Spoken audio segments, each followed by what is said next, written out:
अध्याय 2 गीता का सार। संजय ने कहा, करुणा से व्याप्त शोकयुक्त अश्रुपूरित नेत्रों वाले अर्जुन को देखकर मधुसूदन कृष्ण ने ये शब्द कहे। श्री भगवान ने कहा, हे अर्जुन, तुम्हारे मन में यह कलमश आया कैसे? यह उस मनुष्य के लिए तनुक भी अनुकूल नहीं है जो जीवन के मूल्य को जानता हो। इससे उच्च लोक की नहीं अपितु अपयश की प्राप्ति होती है। हे प्रतापुत्र, इस हीन नपुंसकता को प्राप्त मत हो, यह तुम्हें शोभा नहीं देती। हे शत्रुओं के दमन करता, हृदय की शुद्ध दुर्बलता को त्याग कर युद्ध के लिए खड़े हो। अर्जुन ने कहा, हे शत्रुहंता, हे मधुसूदन, मैं युद्ध भूमि में किस तरह भीष्म तथा द्रोण जैसे पूजनीय व्यक्तियों पर उलटकर बाण चलाऊंगा। ऐसे महापुरुषों को जो मेरे गुरु हैं, उन्हें मारकर जीने की अपेक्षा इस संसार में भीख मांगकर खाना अच्छा है। भले ही वे सांसारिक लाभ के इच्छुक हों, किंतु हैं तो गुरुजन ही। यदि उनका वध होता है तो हमारे द्वारा भोग्य प्रत्येक वस्तु उनके रक्त से सनी होगी। हम यह भी नहीं जानते कि हमारे लिए क्या श्रेष्ठ है, उनको जीतना या उनके द्वारा जीते जाना। यदि हम धृतराष्ट्र के पुत्रों का वध कर देते हैं तो हमें जीवित रहने की आवश्यकता नहीं है, फिर भी वे युद्ध भूमि में हमारे समक्ष खड़े हैं। अब मैं अपनी कृपण दुर्बलता के कारण अपना कर्तव्य भूल गया हूँ और सारा धैर्य खो चुका हूँ। ऐसी अवस्था में मैं आपसे पूछ रहा हूँ कि जो मेरे लिए श्रेयस्कर हो उससे निश्चित रूप से बताएं। अब मैं आपका शिष्य हूँ और आपका शरणागत हूँ, कृपया मुझे उपदेश दें। मुझे ऐसा कोई साधन नहीं दिखता जो मेरी इंद्रियों को सुखाने वाले इस शोक को दूर कर सके। स्वर्ग पर देवताओं के अधिपत्य की तरह इस धन धान्य संपन्न सारी पृथ्वी पर निष्कंटक राज्य प्राप्त करके भी मैं इस शोक को दूर नहीं कर सकूंगा। संजय ने कहा, इस प्रकार कहने के बाद शत्रुओं का दमन करने वाला अर्जुन कृष्ण से बोला, हे गोविंद, मैं युद्ध नहीं करूंगा, और चुप हो गया। हे भरतवंशी धृतराष्ट्र, उस समय दोनों सेनाओं के मध्य शोकमग्न अर्जुन से कृष्ण ने मानो हंसते हुए ये शब्द कहे। श्री भगवान ने कहा, तुम पांडित्यपूर्ण वचन करते हुए उनके लिए शोक कर रहे हो जो शोक करने योग्य नहीं हैं। जो विद्वान होते हैं वे न तो जीवित के लिए न ही मृत के लिए शोक करते हैं। ऐसा कभी नहीं हुआ कि मैं न रहा हूं या तुम न रहे हो, अथवा ये समस्त राजा न रहे हों, और न ऐसा है कि भविष्य में हम लोग नहीं रहेंगे। जिस प्रकार शरीरधारी आत्मा इस शरीर में बाल्यावस्था से तरुणावस्था में और फिर वृद्धावस्था में निरंतर अग्रसर होता रहता है, उसी प्रकार मृत्यु होने पर आत्मा दूसरे शरीर में चला जाता है। धीर व्यक्ति ऐसे परिवर्तन से मोह को प्राप्त नहीं होता। हे कुंती पुत्र, सुख तथा दुख का क्षणिक उदय तथा कालक्रम में उनका अंतर्धान होना सर्दी तथा गर्मी की ऋतुओं के आने जाने के समान है। हे भरतवंशी, वे इंद्रिय बोध से उत्पन्न होते हैं और मनुष्य को चाहिए कि अविचल भाव से उनको सहन करना सीखे। हे पुरुष श्रेष्ठ अर्जुन, जो पुरुष सुख तथा दुख में विचलित नहीं होता और इन दोनों में संभाव रखता है, वह निश्चित रूप से मुक्ति के योग्य है। तत्वदर्शियों ने यह निष्कर्ष निकाला है कि असत का तो कोई चिरस्थायित्व नहीं है, किंतु सत्य अपरिवर्तनीय रहता है। उन्होंने इन दोनों की प्रकृति के अध्ययन द्वारा यह निष्कर्ष निकाला है। जो सारे शरीर में व्याप्त है उसे ही तुम अविनाशी समझो। उस अव्यय आत्मा को नष्ट करने में कोई भी समर्थ नहीं है। अविनाशी, अप्रमेय तथा शाश्वत जीव के भौतिक शरीर का अंत अवश्यम भावी है। अतः हे भरतवंशी, युद्ध करो। जो इस जीवात्मा को मारने वाला समझता है तथा जो इसे मरा हुआ समझता है, वे दोनों ही अज्ञानी हैं, क्योंकि आत्मा न तो मरता है और न मारा जाता है। आत्मा के लिए किसी भी काल में न तो जन्म है न मृत्यु। वह न तो कभी जन्मा है, न जन्म लेता है और न जन्म लेगा। वह अजन्मा नित्य, शाश्वत तथा पुरातन है। शरीर के मारे जाने पर वह मारा नहीं जाता। हे पार्थ, जो व्यक्ति यह जानता है कि आत्मा अविनाशी, अजन्मा, शाश्वत तथा अव्यय है, वह भला किसी को कैसे मार सकता है या मरवा सकता है? जिस प्रकार मनुष्य पुराने वस्त्रों का त्याग कर नए वस्त्र धारण करता है, उसी प्रकार आत्मा पुराने तथा व्यर्थ के शरीरों को त्याग कर नवीन भौतिक शरीर धारण करता है। यह आत्मा न तो कभी किसी शस्त्र द्वारा खंड खंड किया जा सकता है, न अग्नि द्वारा जलाया जा सकता है, न जल द्वारा भिगोया या वायु द्वारा सुखाया जा सकता है। यह आत्मा अखंडित तथा अघुलनशील है। इसे न तो जलाया जा सकता है, न ही सुखाया जा सकता है। यह शाश्वत, सर्वव्यापी, अविकारी, स्थिर तथा सदैव एक सा रहने वाला है। यह आत्मा अव्यक्त, अकल्पनीय तथा अपरिवर्तनीय कहा जाता है। यह जानकर तुम्हें शरीर के लिए शोक नहीं करना चाहिए। किंतु यदि तुम यह सोचते हो कि आत्मा अथवा जीवन का लक्षण सदा जन्म लेता है तथा सदा मरता है, तो भी हे महाबाहु, तुम्हारे शोक करने का कोई कारण नहीं है। जिसने जन्म लिया है उसकी मृत्यु निश्चित है और मृत्यु के पश्चात पुनर्जन्म भी निश्चित है। अतः अपने अपरिहार्य कर्तव्य पालन में तुम्हें शोक नहीं करना चाहिए।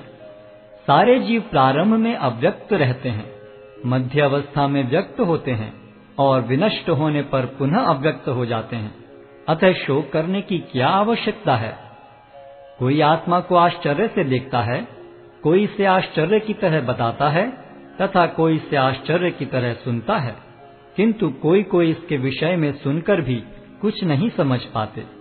हे भरतवंशी, शरीर में रहने वाले का कभी भी वध नहीं किया जा सकता।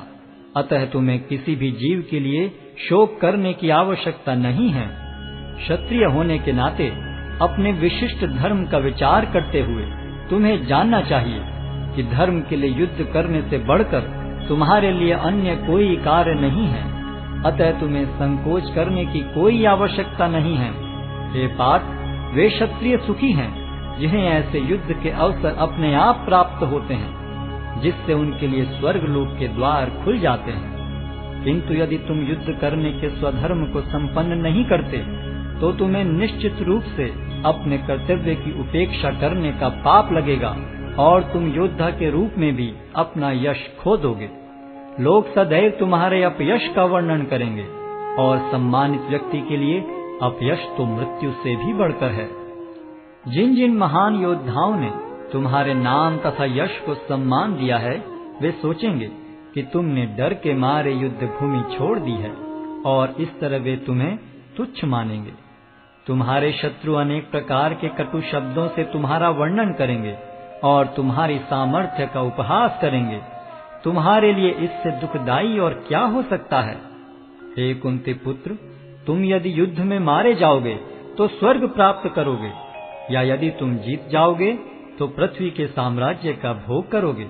अतः दृढ़ संकल्प करके खड़े हो और युद्ध करो। तुम सुख या दुख, हानि या लाभ, विजय या पराजय का विचार किए बिना युद्ध के लिए युद्ध करो। ऐसा करने पर तुम्हें कोई पाप नहीं लगेगा। यहाँ मैंने वैश्लेषिक अध्ययन द्वारा इस ज्ञान का वर्णन किया है। अब निष्काम भाव से कर्म करना बता रहा हूँ, उसे सुनो। हे प्रतापपुत्र, तुम यदि ऐसे ज्ञान से कर्म करोगे तो तुम कर्मों के बंधन से अपने को मुक्त कर सकते हो। इस प्रयास में न तो हानि होती है न ही ह्रास, अपितु इस पथ पर की गई अल्प प्रगति भी महान भय से रक्षा कर सकती है। जो इस मार्ग पर चलते हैं वे प्रयोजन में दृढ़ रहते हैं और उनका लक्ष्य भी एक होता है।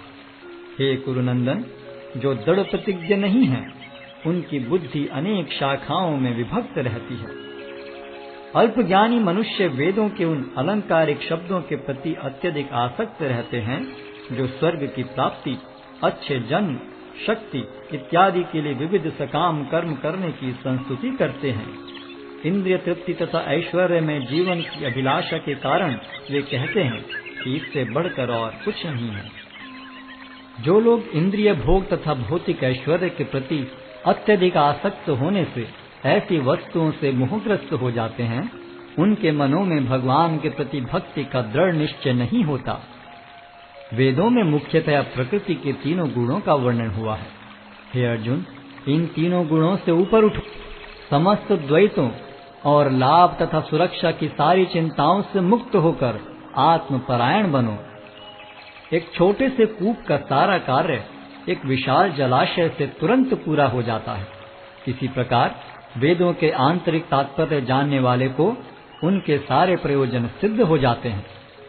तुम्हें अपना कर्म करने का अधिकार है, किंतु कर्म के फलों के तुम अधिकारी नहीं हो।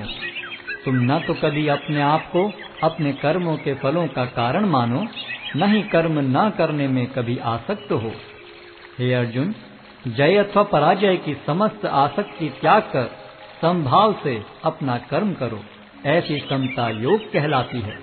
हे धनंजय, भक्ति के द्वारा समस्त गर्हित कर्मों से दूर रहो और उसी भाव से भगवान की शरण ग्रहण करो। जो व्यक्ति अपने सकाम कर्म फलों को भोगना चाहते हैं, वे कृपण हैं। भक्ति में संलग्न मनुष्य इस जीवन में ही अच्छे तथा बुरे कार्यों से अपने को मुक्त कर लेता है। अतः योग के लिए प्रयत्न करो, क्योंकि सारा कार्य कौशल यही है। इस तरह भगवत भक्ति में लगे रहकर बड़े बड़े ऋषि, मुनि अथवा भक्तगण अपने आप को इस भौतिक संसार में कर्म के फलों से मुक्त कर लेते हैं। इस प्रकार वे जन्म मृत्यु के चक्र से छूट जाते हैं और भगवान के पास जाकर उस अवस्था को प्राप्त करते हैं जो समस्त दुखों से परे है। जब तुम्हारी बुद्धि मोह रूपी सघन वन को पार कर जाएगी, तो तुम सुने हुए तथा सुनने योग्य सब के प्रति अन्य मनस्क हो जाओगे। जब तुम्हारा मन वेदों की अलंकारमयी भाषा से विचलित न हो और वह आत्म साक्षात्कार की समाधि में स्थिर हो जाए, तब तुम्हें दिव्य चेतना प्राप्त हो जाएगी। अर्जुन ने कहा, हे कृष्ण, अध्यात्म में लीन चेतना वाले व्यक्ति के क्या लक्षण हैं? वह कैसे बोलता है तथा उसकी भाषा क्या है? वह किस तरह बैठता और चलता है? श्री भगवान ने कहा, हे पार्थ, जब मनुष्य मनोधर्म से उत्पन्न होने वाली इंद्रिय तृप्ति की समस्त कामनाओं का परित्याग कर देता है और जब इस तरह से विशुद्ध हुआ उसका मन आत्मा में संतोष प्राप्त करता है, तो वह विशुद्ध दिव्य चेतना को प्राप्त स्थित प्रज्ञ कहा जाता है, जो त्रय तापों के होने पर भी मन में विचलित नहीं होता अथवा सुख में प्रसन्न नहीं होता और जो आसक्ति, भय तथा क्रोध से मुक्त है, वह स्थिर मन वाला मुनि कहलाता है। इस भौतिक जगत में जो व्यक्ति न तो शुभ की प्राप्ति से हर्षित होता है और न अशुभ के प्राप्त होने पर उससे घृणा करता है, वह पूर्ण ज्ञान में स्थिर होता है। जिस प्रकार कछुआ अपने अंगों को संकुचित करके खोल के भीतर कर लेता है, उसी तरह जो मनुष्य अपनी इंद्रियों को इंद्रिय विषयों से खींच लेता है, वह पूर्ण चेतना में दृढ़ता पूर्वक स्थिर होता है। देहधारी जीव इंद्रिय भोग से भले ही निवृत्त हो जाए, पर उसमें इंद्रिय भोगों की इच्छा बनी रहती है। लेकिन उत्तम रस के अनुभव होने से ऐसे कार्यों को बंद करने पर वह भक्ति में स्थिर हो जाता है। हे अर्जुन, इंद्रियां इतनी प्रबल तथा वेगवान हैं कि वे उस विवेकी पुरुष के मन को भी बलपूर्वक हर लेती हैं, जो उन्हें वश में करने का प्रयत्न करता है। जो इंद्रियों को पूर्णतया वश में रखते हुए इंद्रिय संयम करता है और अपनी चेतना को मुझ में स्थिर कर देता है, वह मनुष्य स्थिर बुद्धि कहलाता है। इंद्रिय विषयों का चिंतन करते हुए मनुष्य की उनमें आसक्ति उत्पन्न हो जाती है और ऐसी आसक्ति से काम उत्पन्न होता है और फिर काम से क्रोध प्रकट होता है। क्रोध से पूर्ण मोह उत्पन्न होता है और मोह से स्मरण शक्ति का विभ्रम हो जाता है। जब स्मरण शक्ति भ्रमित हो जाती है तो बुद्धि नष्ट हो जाती है और बुद्धि नष्ट होने पर मनुष्य भवकूप में पुनः गिर जाता है। किंतु समस्त राग तथा द्वेष से मुक्त एवं अपनी इंद्रियों को संयम द्वारा वश में करने में समर्थ व्यक्ति भगवान की पूर्ण कृपा प्राप्त कर सकता है।